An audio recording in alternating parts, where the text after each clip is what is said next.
Assalamualaikum warahmatullahi wabarakatuh. Saya Tariska Salma Febrianti dengan NIM 029 Hukum Ekonomi Syariah dari kelas 2B. Di sini saya akan presentasi yaitu dengan judul Lembaga Keuangan dalam Sistem Keuangan.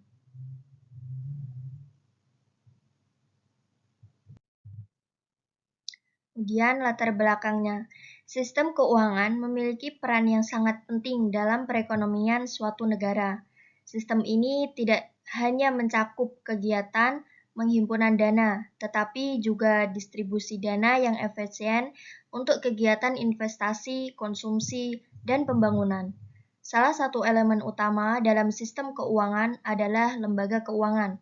Lembaga keuangan berfungsi sebagai perantaran antara pihak yang memiliki kelebihan dana dan pihak yang membutuhkan dana, sehingga mendukung kelancaran perekonomian. Lembaga keuangan terdiri dari berbagai jenis, seperti bank, perusahaan, asuransi, dana pensiun, pasar modal, dan lembaga keuangan non-bank lainnya. Setiap jenis lembaga keuangan memiliki fungsi yang spesifik, namun saling berhubungan dalam menjalankan perannya.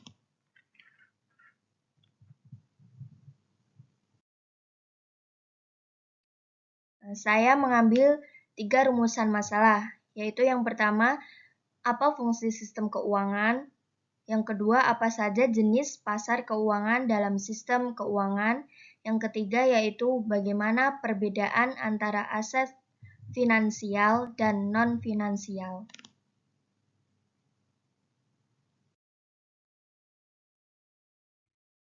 Yang pertama, fungsi sistem keuangan. Sistem keuangan terdiri dari 2 kata, yaitu sistem dan keuangan. Menurut Kamus Besar Bahasa Indonesia, sistem keuangan adalah perangkat unsur yang secara struktur saling berkaitan sehingga membuat suatu totalitas, sedangkan keuangan diartikan sebagai seluk-beluk uang atau urusan uang. Berdasarkan pengertian tersebut, kita dapat merumuskan bahwa pada dasarnya sistem keuangan adalah suatu sistem yang dibentuk oleh lembaga-lembaga yang mempunyai kompetensi yang berkaitan dengan seluk-beluk bidang keuangan. Menurut Dr. Insu Kindro, MA, dalam bukunya Ekonomi Uang dan Bank, Sistem Keuangan Finansial System pada umumnya merupakan suatu kesatuan sistem yang dibentuk dari suatu lembaga keuangan yang ada dalam kegiatan utamanya di bidang keuangan adalah menarik dana dari dan menyalurkan kepada masyarakat. Sistem keuangan dalam perekonomian sekurang-kurangnya memiliki 6 fungsi pokok. Di antaranya yaitu yang pertama, fungsi tabungan, saving, sistem keuangan yang menyediakan suatu mekanisme dan instrumen tabungan, misalnya obligasi, saham, dan instrumen lainnya yang diperjualbelikan di pasar untuk uang dan pasar modal yang dapat memberikan pendapat modal bagi pemiliknya. Yang kedua yaitu ada fungsi kekayaan. Suatu sistem keuangan menyediakan instrumen keuangan yang dapat menyimpan dana yang berlebih dari masyarakat dalam bentuk obligasi, saham, surat utang negara, dan instrumen lainnya, di mana nilai instrumen-instrumen ini tidak akan berkurang, justru akan memberikan pendapatan yang tidak sedikit bagi pemiliknya.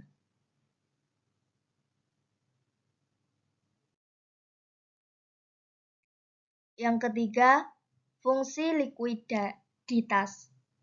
Kekayaan yang disimpan dalam bentuk instrumen keuangan dapat dikonversi menjadi kas atau uang tunai di pasar keuangan dengan resiko kecil apabila sang pemilik instrumen membutuhkan uang tunai. Yang keempat yaitu ada fungsi kredit. Pasar keuangan di samping menyediakan likuiditas dan memfasilitasi arus dana tabungan, juga menyediakan fasilitas kredit untuk membiayai kebutuhan konsumsi dan investasi. Konsumen membutuhkan kredit untuk membeli barang misalnya rumah dan mobil, sedangkan sektor usaha membutuhkan kredit untuk membiayai produksi dan investasi yang dilakukan. Yang kelima, fungsi pembayaran. Sistem keuangan juga menyediakan instrumen untuk melakukan mekanisme pembayaran atas transaksi barang dan jasa. Instrumen yang biasa digunakan antara lain yaitu cek, giro, kartu kredit, dan kartu debit. Jasa-jasa yang ditawarkan oleh pihak bank ini sangat bervariasi. Dalam hal jasa pembayaran misalnya keliling, transfer elektronik, phone banking, dan banyak lagi. Yang terakhir yaitu yang keenam, fungsi resiko. Sistem keuangan ini memberikan atau menawarkan proteksi terhadap jiwa, kesehatan, harta, dan resiko kerugian terhadap semua unit perusahaan dan konsumen. Polis asuransi diberikan oleh perusahaan asuransi yang memberikan proteksi terhadap kemungkinan hilangnya penghasilan nasabah mereka.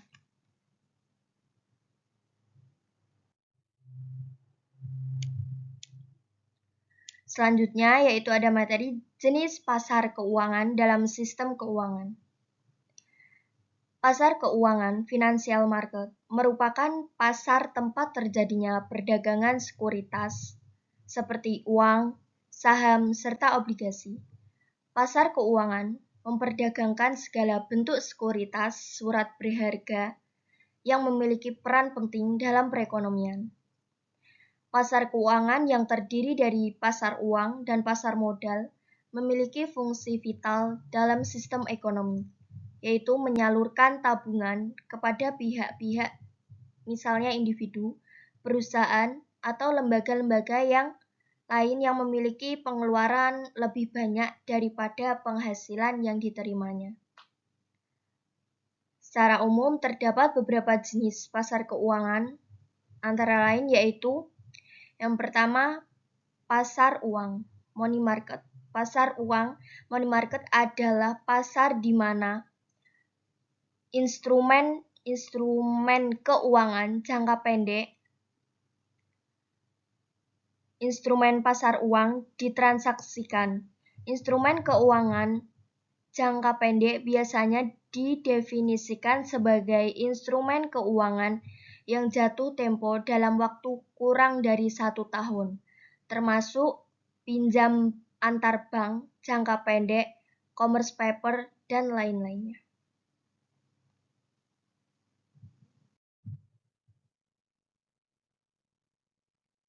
Yang kedua ada pasar modal, capital market.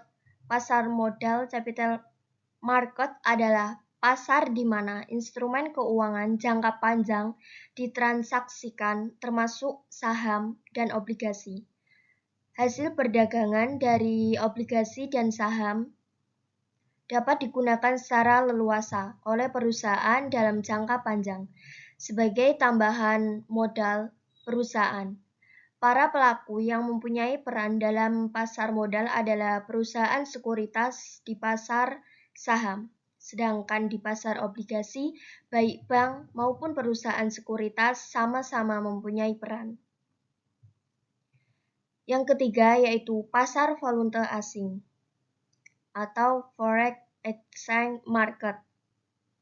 Pasar valuta asing merupakan pasar yang melakukan kegiatan transaksi valuta asing atau mata uang asing, baik berupa transaksi spot, transaction, forward transaction, maupun swap transaction. Pasar mata uang atau dikenal juga sebagai forex exchange adalah pasar di mana mata uang dari berbagai negara diperdagangkan. Perdagangan forex biasanya dilakukan secara OTC dalam sebuah jaringan global.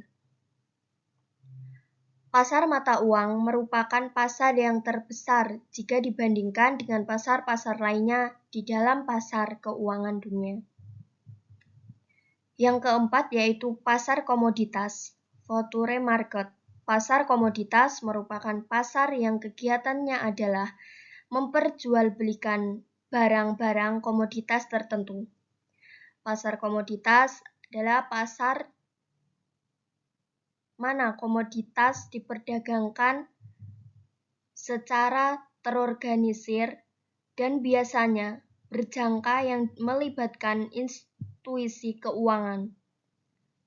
Perdagangan secara berjangka maksudnya adalah transaksi persetujuan jual beli baru diselesaikan di masa yang akan datang dalam jangka waktu yang telah disepakati. Umumnya perdagangan komoditas ini dilaksanakan melalui suatu bursa, yaitu dikenal sebagai Bursa 9 Komoditas atau bursa berjangka.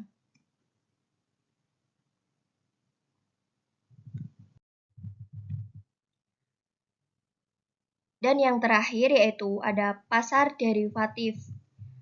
Pasar dari transaksi di pasar derivatif dapat terjadi secara OTC, dapat juga terjadi melalui bursa. Biasanya melalui bursa berjangka aktif adalah pasar di mana instrumen derivatif keuangan diperdagangkan. Yang dimaksud dengan instrumen derivatif adalah instrumen yang dibuat mengacu pada instrumen keuangan lainnya, seperti saham, obligasi, mata uang, dan instrumen lainnya.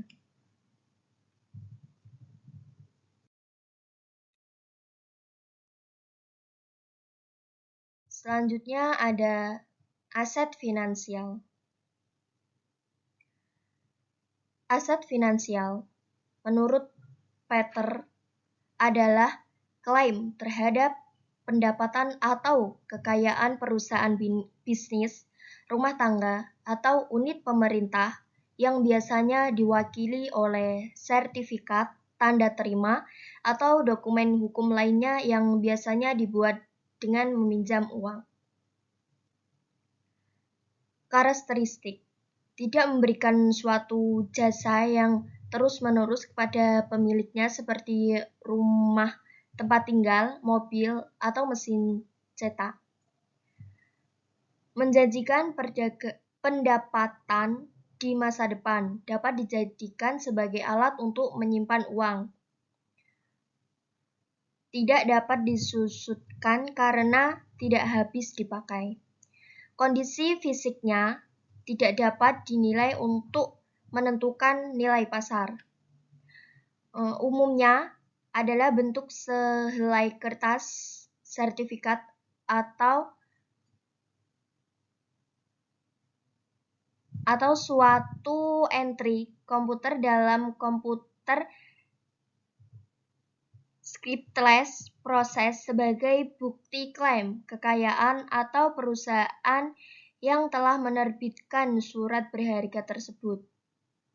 Kemudian yang terakhir yaitu biaya transportasi atau penyimpanan yang sangat rendah.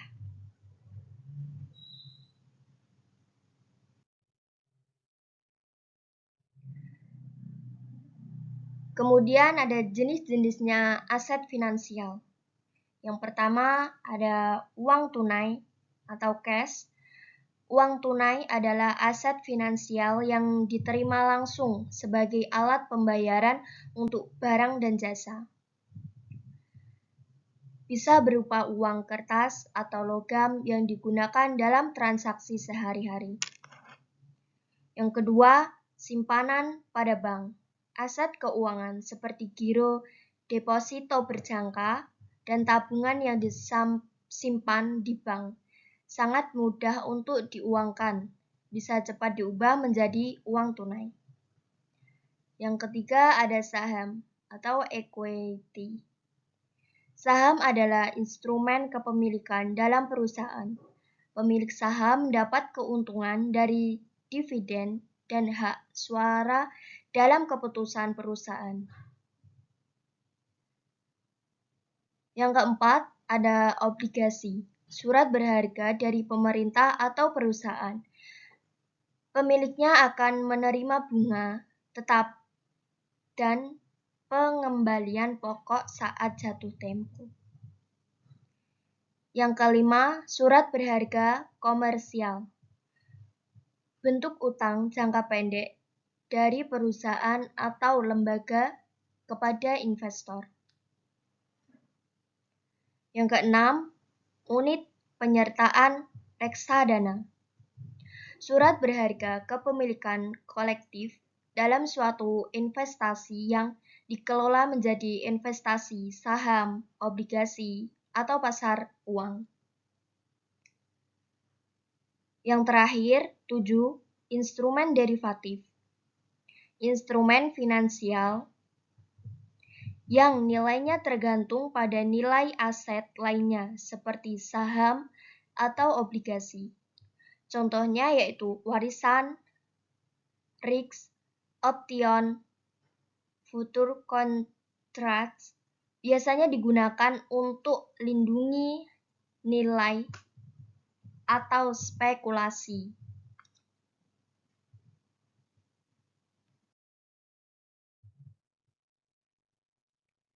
Selanjutnya ada aset non-finansial.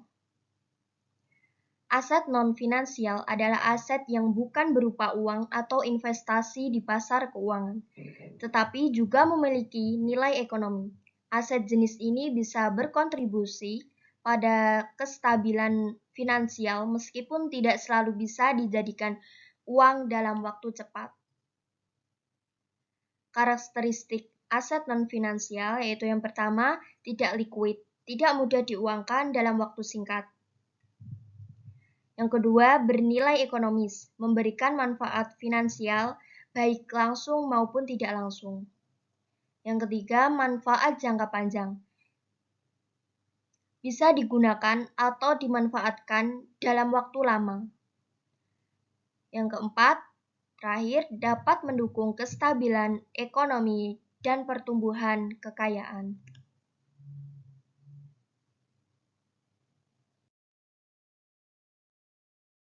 Kemudian jenis-jenis aset non-finansial. Yang pertama, properti. Rumah, tanah, atau bangunan yang nilainya cenderung meningkat seiring waktu dan dapat disewakan untuk pemasukan pasif, tapi memerlukan biaya perawatan seperti pajak dan renovasi. Yang kedua, kendaraan.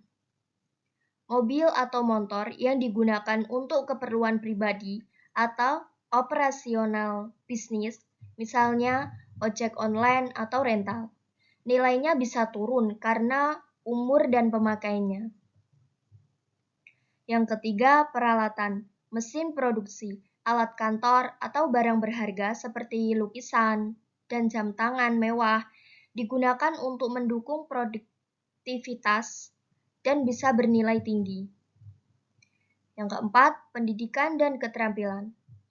Investasi dalam pendidikan dan peningkatan keterampilan yang berpotensi meningkatkan penghasilan serta membuka peluang kerja atau bisnis. Yang terakhir, 5. Relasi dan jaringan. Jaringan sosial dan hubungan yang bermanfaat untuk karir atau bisnis karena bisa membuka peluang baru.